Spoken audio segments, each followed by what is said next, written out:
Ben, Damien, Martin. I think this is great. It is very exciting. It links in very nicely with the discussions we've had with some of the TMOs like Leather Market about how they do repairs. And I just want to dig a little further into what you're offering here and what you may not be offering. So I think more resident involvement is great. I think one of the things which came up, particularly in Leather Market, was also the staff who are doing the repairs, how long they've worked on the estate, they know the residents, they know the area. Yep. So kind of two parts to that, kind of on that specific issue, do you see that you will be able to replicate that? And secondly, are you having kind of conversations with TMOs about whether there's anything else that's different? For example, they seem to be able to get a lot of goods and services cheaper than the council procurement prices. Well, I think there's two things there. Yes, I think we can replicate to some degree the local knowledge aspect. With the technology that's currently available generally, my thinking, and I have to say this has not gone through all colleagues in those departments, but if we look at the call centre, for example, there is no reason why a small part of a call centre cannot specialise in a geographical area and get to know the properties within that area better. It's nigh on impossible for any one of our call centre staff to know all 54,000 properties. Working in a smaller patch of 3,000 to 3,500, local knowledge can be improved without much change structurally, in my view. We would have to look at that. Technically, I think it's possible, but then I'm no expert in that area. In terms of your other part of the question, one of the reasons I think TMOs are able to deliver services cheaper is that they have a much wider pool from which to pick their contractors. Generally, across the social housing industry, if you like, there has been a tendency to go for larger and larger contracts. That, to my mind, automatically narrows the field as to how many contractors can actually bid for a contract to provide all housing repair services to, say, in this borough's 27 or 30,000 properties. It's a huge contract. By refining the area and making it a smaller contract, it's possible to open that up to small and medium sized enterprises who could be local. That could have a knock-on effect for local employment initiatives and all the rest of that. And that's one of the things the TMOs do. They establish relationships with smaller contractors who can match quality, often can match price, and they can build up a local relationship with. And that's one of the keys to a TMO success. Can I just clarify that? So these would not be tied to MERS or SBS or other current providers necessarily for housing repairs? We're saying no, nothing's off the table. Okay. If they were deciding not to use SBS or MERS, obviously we've got to be aware of the TUPE implications, so they may not just be able to get rid of the people they say they don't like in the area, for one thing. But there is also the issue of, can they actually procure anything cheaper or at least the same price? Because if they can't, then it's going to be difficult. We could look at freedoms around reallocation of budgets within the area, so we take a bit out of this budget and put it in that one if you want to redesign the services.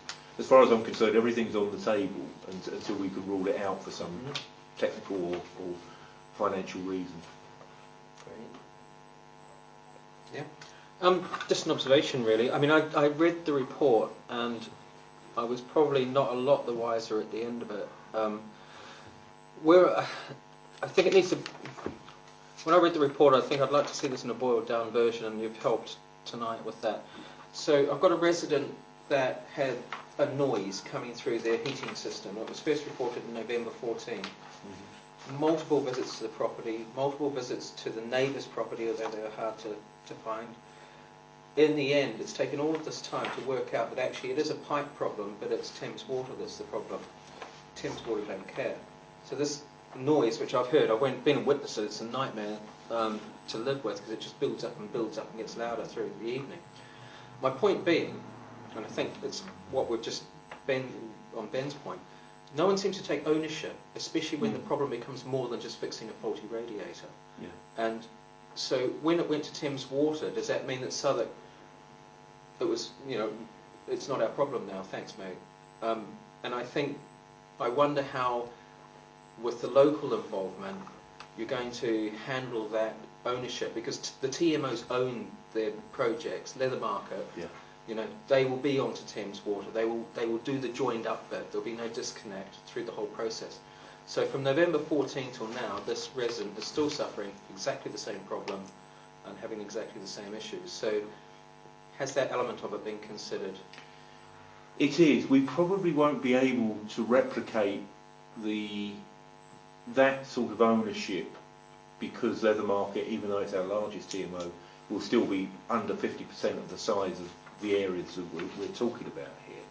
And the issue for me has always been, in taking ownership, it's as much about the fact that the TMO staff can't escape the issue. As they probably told you, they have to walk across the estate to get into their office. They can get waylaid in doing it, and I've had that when working for TMOs myself. And if you don't get the job done correctly, it's only going to end up on your desk again. Now, we'll be able to replicate that to some degree if we narrow the number of officers involved in an area.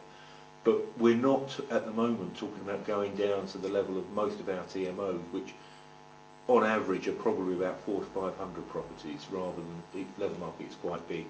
So we may not get quite that. I'm hopeful, because I believe in the quality of the staff we have on our housing operations, for example, that we will get champions of that nature within this, because people do like to work in a specific area, and I'm hopeful we can replicate that, but I can't guarantee it. Martin. Thank you. Again, I want to congratulate you on the report. And of course, I've mentioned earlier that, as you know, I'm linked with the Browning Review, which is, again, an example of local people getting involved and taking ownership of the services that are delivered on the estate. So it's really great. I'm trying to understand, though, in terms of the pilots, are the pilots being designed to look at a specific service, or are you preparing those 80-odd people to effectively assume responsibility for a TMO in a particular geographic area, and therefore training? Or is it the desire of the pilot to think of a particular council service, such as you mentioned the call centre, for example, okay, and let the tenants or those who use the service, okay, tell you, well, this is what's wrong with it, and we'll now put it right. Okay, in other words, it's a way of improving existing services, as opposed to it being a path towards a TMO. Mm-hmm. So, what is the purpose of the pilot? So I'm quite clear. Are you preparing people towards a TMO, or are you using them as a way of improving existing services, such as the call centre, for example? It is primarily about improving the council's own services. As I say, the right to manage has existed for over 20 years. Okay. It's there if people wanted to do it, and Southwark is the leading proponent of tenant management in the country. Mm-hmm. It's there, and they'll get every support in doing so. But I'm sort of taking it, as people in those areas haven't necessarily come forward, that it's not their primary driver. So we need to look at our services and improving the satisfaction with our services. What we're aiming to do is we will provide training for these groups, yeah, and we are going to look at a number of services. Not that we will start repairs because that has been identified as the one that has the most impact on people's day-to-day lives. Right. Okay. Okay. So I've understood that part of it. So, but if I recall the Housing Commission report, it was really talking about encouraging tenants and residents to take ownership of the services, as I mentioned in respect of Browning. Okay. Now, is that the underlying message you're giving us today? That is the ultimate desire to honour the outcome of the Housing Commission report? This is where it's first flagged up. Yes, I know that, but is that the direction of travel? Well, it is about giving residents more control over their services. Now, this is not to be seen as necessarily separate from the tenant management movement in the borough. We currently have 15 TMOs. We've had 3 go live in the last 5 years. We've got another 2 in development. And nationally, in the last 5 years, 3 have gone live, and they're all in Southwark. So it's not as though we're ignoring that. If people want to move in that direction or pull out of these pilot areas or whatever, that support will be available to them. But that's not our primary driver in these areas at this time. I think just to add to that, it recognises that there's a whole spectrum of ways in which people want to get involved with council services. In some cases that might just be responding to a consultation, filling in a questionnaire, it's fairly light touch. At the other extreme, it's the whole tenant management thing. It recognises that it's not good for us to impose any particular model on anyone, and it's about the process by which we take groups of people to the point on that spectrum of ways of getting involved where they feel comfortable, and that might develop to something else, but we're not imposing it on people. It's about their appetite to get more involved, which was the big thing that came out of the huge number of responses we got to the consultations following on from the Housing Commission, where people were overwhelmingly saying to us, we want to get more involved, not necessarily we want to manage our own services. It's reflecting that. And as Lee was saying, whilst repairs is one service that people have expressed a big interest in, there may be others as we develop the pilots that they choose to get more involved in. Thanks, Martin. Helena. Thank you. I suppose the first question was just in terms of the areas that you set these up in. So a lot of TMOs are kind of based on an estate, and a ward's quite a big area.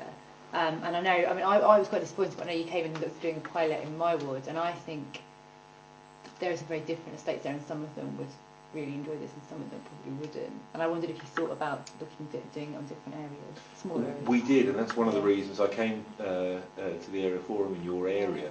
And initially, at that meeting, I was quite encouraged. I thought there was quite a positive feedback from the meeting.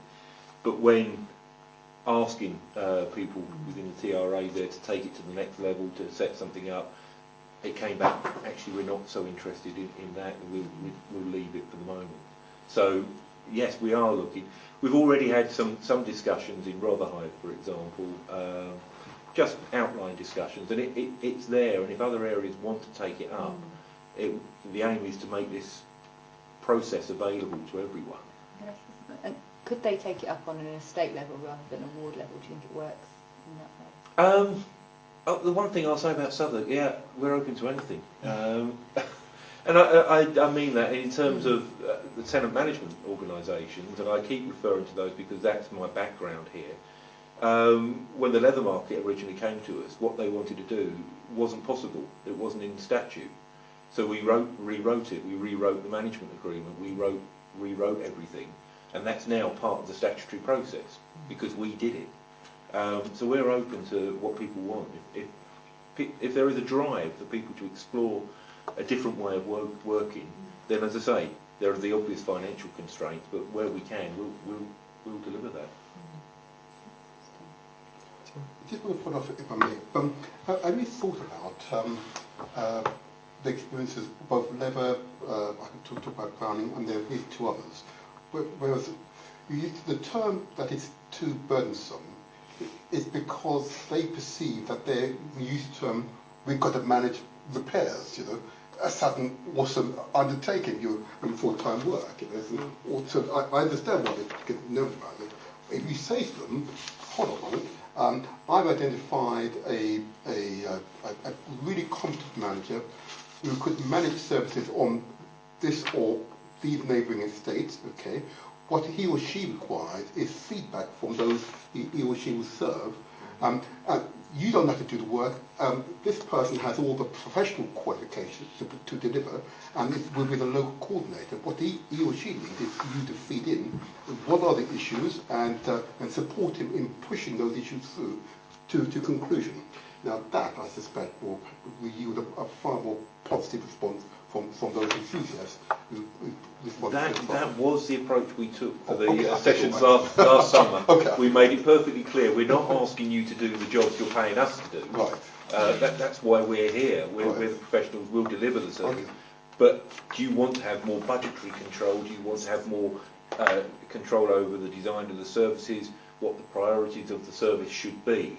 And initially, people have taken probably a lesser degree of control than I'd initially expected. I was in your camp. I thought, say all this, and why wouldn't you go for it? But people have decided to be more cautious at the outset, and that's not a problem, because further down the line, there's no reason we can't look at stepping that up. And if people feel more comfortable with the level of control they've got, well, if you want a bit more control, why not? Indeed. Just a couple of points. Paragraph 30. So the panel, you talk about 2 members of the area housing forum and 6 other residents in the area. Notice on page 1 in paragraph 3, the board that comes out of this, talk about ward councillors being involved in that as well. I just wonder if there's any scope for ward councillors to feed in at that early stage, or at very least to make sure that ward councillors are thinking about who might sit on that when we go out and about. So, for example, you mentioned in paragraph 31 about individuals not in TRAs. You know, I have active residents in roads that don't come under a TRA, and I know you're reaching out to them, but just ensuring that councillors are always in the loop on that, so that we can be thinking about who those people might be, would be great. I'd like some involvement in that. Absolutely, yeah. Yeah, and in terms of moving forward, so if these pilots are successful, maybe some involvement from members of this committee and elsewhere about other areas and what they might look like. I think from a Camberwell perspective, I think East and West works well. Those are areas that we already identify as Camberwell areas, but some of that local knowledge around, like Eleanor was saying, about estates that might work and bits that might not. For example, I mean the Brandon, for example, which will be covered in one of these as part of Camberwell Green, I would imagine.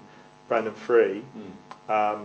You go across the road and there's other people there who consider themselves on the Brandon in Newington. So there are sometimes people quite similar in terms of how their estates look, who are separated by ward boundaries and so on. I think what we'll be looking to do, we did an initial sort of mapping session last summer with residents who came and gave them maps of the area and asked them to draw around what they consider to be their neighbourhood, etc.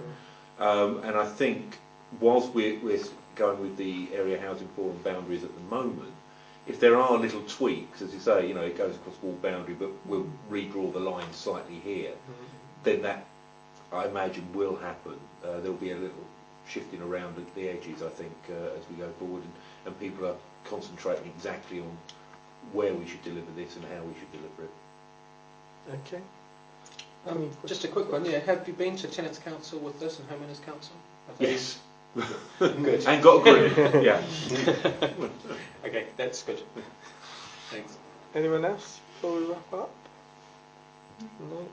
Thank you very much for coming along.